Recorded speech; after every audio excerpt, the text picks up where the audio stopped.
Welcome to MediaShift's Digital Media Brief, brought to you by NextSpace and NextKids Co-working and Childcare in San Francisco. I'm Mark Glaser with guests Jeanine Poggi of Ad Age, Trey Williams of MarketWatch, Elia of Cainkade, and Andrew Lee from American University. Recent earnings reports from Disney and Viacom brought grim news for cable networks and providers. Cord cutting has accelerated and pay TV is losing subscribers. That brought big drops in the stock market for major media stocks, which lost $60 billion in value in 48 hours. And Disney CEO Bob Iger said they consider a standalone streaming version of ESPN in the future, which could take away sports, the last remaining glue for the cable bundle. Jeanine, how far do you think cord cutting will go? Well, I think it really depends on how these individual OTT services are priced. We can only afford to pay for a few different subscription services. So down the road, if we're trying to bundle these all together and get an ESPN and HBO and a couple of other networks, I think that there's only so much wiggle room consumers have to afford all of these. So it's really about price, I think, at this point, and it'll remain to be seen depending upon what sports does. As you said, it's the last remaining shoe to drop. It depends what they do and how they price their packages.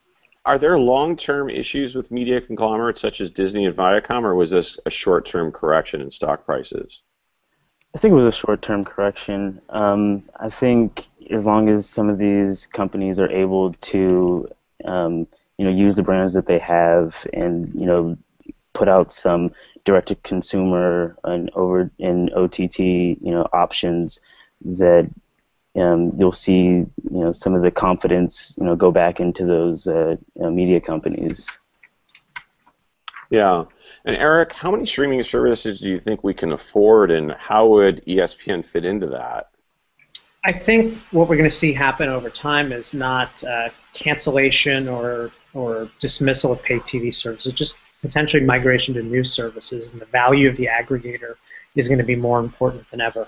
By the end of this year, we might have a dozen different direct and aggregated new pay TV options, Netflix, Sony, Amazon, Verizon, maybe Apple. People can't carry that many subscriptions. And then you have direct providers like CBS, Sling now with an aggregated service. There's so many. So I think the value of an aggregator who can build up the largest library, who can build up the most differentiated content, will draw people to different services over time. And this is an iceberg-like melt over time on the industry, and we will see these changes happen slowly but dramatically.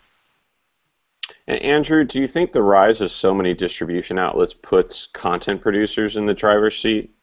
I think so. I mean, it comes to the point where, channels on a cable system, it doesn't even matter anymore, and people are, the new generation are not even considering where it comes from. If you've got a DVR, whether it shows up on Netflix, you're not even sure where the originating point is of this content anymore.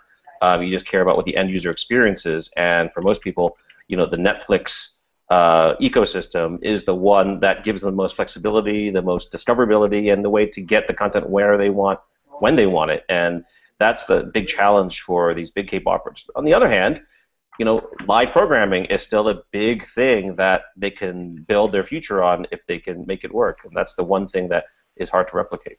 Well, thanks for joining us for the Digital Media Brief for MediaShift, brought to you by NextSpace and NextKids.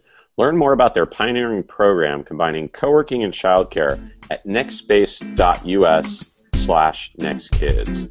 We'll catch you next week.